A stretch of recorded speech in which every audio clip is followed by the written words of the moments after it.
नमस्कार दोस्तों। UP police 24 अगस्त की सेकेंड शिफ्ट में जो क्वेश्चन पूछे गए थे वो लेकर के आया हूं, तो पूरा वीडियो देख लीजिए ताकि आपको पता लग जाए कि यूपी पुलिस कांस्टेबल के एग्जाम में किस तरीके के सवाल पूछे जा रहे हैं। चलिए स्टार्ट करते हैं। पहला क्वेश्चन है, अरुण ने 800 रुपए में एक साइकिल खरीदी और फिर उसे 920 रुपए में बेच दिया, उसका लाभ प्रतिशत कितना है। बहुत आसान सा सवाल पूछा गया है। 800 रुपए में खरीदी, खरीदी मतलब कॉस्ट प्राइस, ठीक है, और बेची कितनी, 920 रुपए में बेची, बेची मतलब सेलिंग प्राइस। अब कोई वस्तु आपकी 800 रुपए की है, आप उसे 920 में बेचेंगे तो आपको जो प्रॉफिट होगा वो 120 रुपए का होगा। अब देखिए प्रॉफिट निकालो चाहे लॉस, हमेशा कॉस्ट प्राइस पर निकलता है। तो कॉस्ट प्राइस आपका 800 है और प्रतिशत के लिए क्या करेंगे, 100 से गुना। आप किसी भी चीज को प्रतिशत में बनाने के लिए 100 से गुना करते हैं। चलिए 2 जीरो से आपके ये 2 जीरो कट जाएंगे। 8 से कटा दो 120 को तो ये 15 बार में कट जाएगा, सवाल खत्म। 15% आपके प्रश्न का बिल्कुल सही जवाब है बी ऑप्शन। सभी को समझ में आया ना। चलिए अब देखते हैं अगला सवाल। अगला प्रश्न है, यदि एक ट्रेन एक खंबे को 15 सेकंड में पार करती है। देखिए ये कोई प्लेटफॉर्म है या कोई भी रास्ता है, यहां पे कोई खंबा है। जब ट्रेन आएगी तो इस खंबे से गुजरेगी तो वो अपनी ही दूरी को तो पार करेगी ट्रेन। भाई खंबा तो वहीं रहेगा, इस खंबे को पार करेगी तो अपनी ही दूरी को पार करेगी जो कि 15 सेकंड में पार कर रही है, ठीक है। और 90 किलोमीटर पर घंटे की गति से यात्रा करने वाली इस ट्रेन को 600 मीटर लंबे पुल को पार करने में कितना समय लगेगा। सबसे अच्छी बात यह है कि यहां किलोमीटर प्रति घंटा है, यहां मीटर है, तो आपको चेंज करना पड़ेगा। बड़ी यूनिट से छोटी यूनिट में चेंज करना पड़ेगा, मतलब 5/18 से गुना करना पड़ेगा। आपकी जो चाल है 90 की है, इसे मीटर पर सेकंड में चेंज करने के लिए 5/18 से गुना कर देंगे। 18 पंजे 90, 5 गुने 5 25, तो आपकी चाल आ गई 25 मीटर प्रति सेकंड। ये चाल आपने चेंज कर ली। अब आपसे पूछा कितना समय लगेगा। समय बराबर फॉर्मूला अगर आपको याद है तो बना लीजिए। समय बराबर दूरी बटे चाल। दूरी कितनी की है, 600 मीटर की है, तो दूरी 600 रखिए। चाल आपके पास 25 मीटर प्रति सेकंड आई है तो 25 रखिए और कटा दीजिए। 25 से कटाऊंगा, 25 दूनी का 50, 10 बचेगा 100, 25 से 4 बार में 100 कट जाएगा। देखिएगा जब हम इस पोल को पार कर रहे थे तो हमें 15 सेकंड का समय लगा था, है ना। तो 15 सेकंड का समय लगा पोल पार करने में, ठीक है। और यहां पुल को पार करने में कितना समय लगा, 24 सेकंड का। तो 15 सेकंड यहां पे खर्च हुए, 24 सेकंड यहां पे खर्च हुए, दोनों को जोड़ दो, टोटल कितना समय लगा, 39 सेकंड का समय लगा। सवाल खत्म। 39 सेकंड देखो पहले ही ऑप्शन में, यह सवाल का सही जवाब है। अब देखते हैं अगला प्रश्न। अगला प्रश्न है, 27 वस्तुओं का क्रय मूल्य x वस्तुओं के विक्रय मूल्य के समान है। यदि 35% लाभ है तो x का मान क्या है। देखिएगा 27 वस्तुओं का क्रय मूल्य, क्रय मूल्य मतलब कॉस्ट प्राइस, समान है, समान का मतलब बराबर है x वस्तुओं के विक्रय मूल्य के। x वस्तुओं के विक्रय मूल्य मतलब सेलिंग प्राइस के क्या है, समान, समान का मतलब बराबर। अब देखो ये कॉस्ट प्राइस है, जब मैं सेलिंग प्राइस को बराबर के इधर लाऊंगा तो कॉस्ट प्राइस के बटे में सेलिंग प्राइस हो जाएगा, इधर x बचेगा। और जब 27 को इधर लेके जाऊंगा तो x के बटे में 27 आ जाएगा, ठीक है। यहां तक किसी को कोई दिक्कत नहीं। आपसे बोला गया है 35% का यदि लाभ है तो 35% का लाभ कब होगा, जब मान लीजिए कॉस्ट प्राइस आपका 100 रुपया है और 100 की चीज को आप कितने में सेल करेंगे, 135 में बेचेंगे, तभी तो 35% का फायदा होगा। भाई कॉस्ट प्राइस 100 रुपया होगा, सेलिंग प्राइस 135 होगा, तभी तो 35% का फायदा होगा। तो ये आपका कॉस्ट प्राइस हो गया, ये हो गया सेलिंग प्राइस। देखो यहां पे सेलिंग प्राइस कितना था, 27, और यहां पे कितना है आपका 135। तो 27 से 135 कितने गुना पर है, आप ऐसा कर लीजिए, कितने गुना पर है, जितने गुना पर ये रहेगा उतने ही गुना पर आपका ये हो जाएगा। क्लियर है ना, किसी को कोई दिक्कत नहीं। तो 27 से देखिएगा 135 कितने गुना है, उसे उतने ही गुना ही हो जाएगा।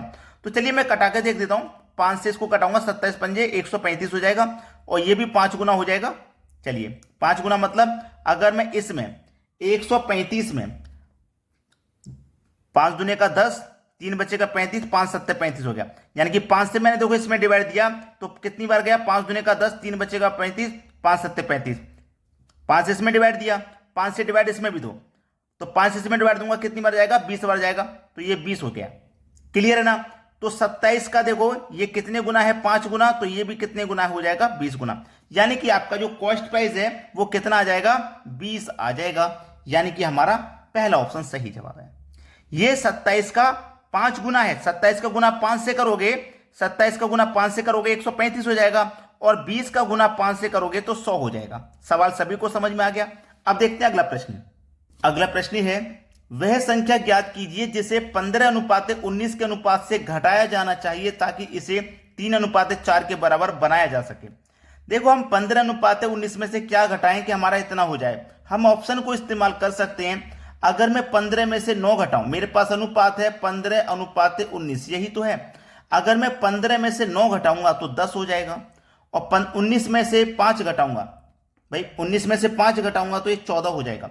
2 से घटेगा 5 बार में, 2 से घटेगा 7 बार में, ये 5:7 हो गए, जबकि इतना होना चाहिए, तो ये गलत है। चलिए इसको घटा के देखते हैं। 15 में से 2 घटाऊंगा 13 हो जाएगा, 19 में से 2 घटाऊंगा 17 हो जाएगा, तो ये 13:17 है, ये भी हमारा आंसर नहीं है, यानी कि 3:4 नहीं आया। 3 को घटा के देखो, 15 में से 3 घटाएंगे तो 12 हो जाएगा, 19 में से 3 घटाएंगे 16 हो जाएगा। इसे घटा के देखो, 4 त्रिक 12, 4 चौके 16, कितना हुआ 3:4, और होना कितना चाहिए 3:4, मतलब सी ऑप्शन सही जवाब। सबसे बेस्ट मेथड मैं आपके लिए बता रहा हूं। अब देखते हैं अगला प्रश्न। अगला प्रश्न है, मीता की आय सीता की आय से 125% अधिक है, तो सीता की आय मीता की आय से कितने प्रतिशत कम है। बहुत अच्छा सवाल है। मैंने परसेंट का भी 2 दिन पहले ही वीडियो डाला था, प्रतिशत का, उसमें यही क्वेश्चन मैंने कराया था और बिल्कुल एज इट इज आ गया। ठीक है, इसमें हम क्या कर सकते हैं, जो प्रतिशत वैल्यू उसको लेते हैं। प्रतिशत वैल्यू हमारे पास 125 है, इसको जब मैं चेंज करूंगा तो 125% का मतलब बटे में 100 होता है। 25 से काटूंगा 5 बार में, 25 से काटूंगा 4 बार में, ठीक है। और 5 को 5 ही रहने दो, यानी कि ऊपर वाली संख्या जो होती है उसे एज इट इज लिखते हैं। अगर अधिक बोला है तो नीचे में ऊपर जोड़ के लिख दो, और कम बोला है तो घटा के लिख दो, यानी कि अंतर करके लिख दो। तो यहां तो अधिक बोला है तो जोड़ के लिख देंगे 9, और प्रतिशतों में बदलने के लिए 100 से गुना।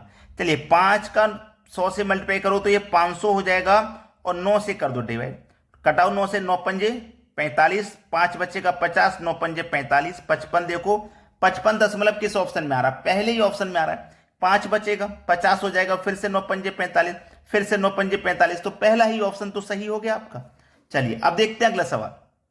अगला प्रश्न है, 2 की पावर 2, 3 की पावर 5, 5 की पावर 3, ये अलग दिया गया है, कॉमा लगा के ये अलग है। 2 की पावर 4, 3 की पावर 2, 5 की पावर कुछ नहीं है, इसका हमें HCF बताना है। तो देखो दोनों में से कॉमन लेना है, कौन सी पावर हमारी ज्यादा आएगी, दोनों में से कॉमन। यहां पे 2 की पावर 2 है और यहां पे 2 की पावर 4, तो मैं 2 की पावर 2 ले लूंगा कॉमन, क्योंकि 2 की पावर 2 ये है और इसमें भी 2 की पावर 2 शामिल है, तो 2 की पावर 2 कॉमन आ जाएगी मेरी। यहां 3 की पावर 5 और यहां 3 की पावर 2, तो 3 की पावर 5 में से 3 की पावर 2 कॉमन आ जाएगी। भाई 3 की पावर 2 लेंगे हम, इसमें भी 3 की पावर 2 शामिल है। यहां 5 की पावर 3, यहां 5 की पावर कुछ नहीं है तो 1 मानते हैं, तो 5 की पावर 1 इसमें भी शामिल है, 5 की पावर 1, तो 5 की पावर 1 कॉमन आ जाएगी। अब बस देख लो ये किस ऑप्शन में है। 2 स्क्वायर 3 स्क्वायर 5, 2 का स्क्वायर 3 का स्क्वायर 5, ये आपके बी ऑप्शन में दिया गया है, बिल्कुल सही जवाब, सटीक आंसर। चलिए अब देखते हैं अगला सवाल।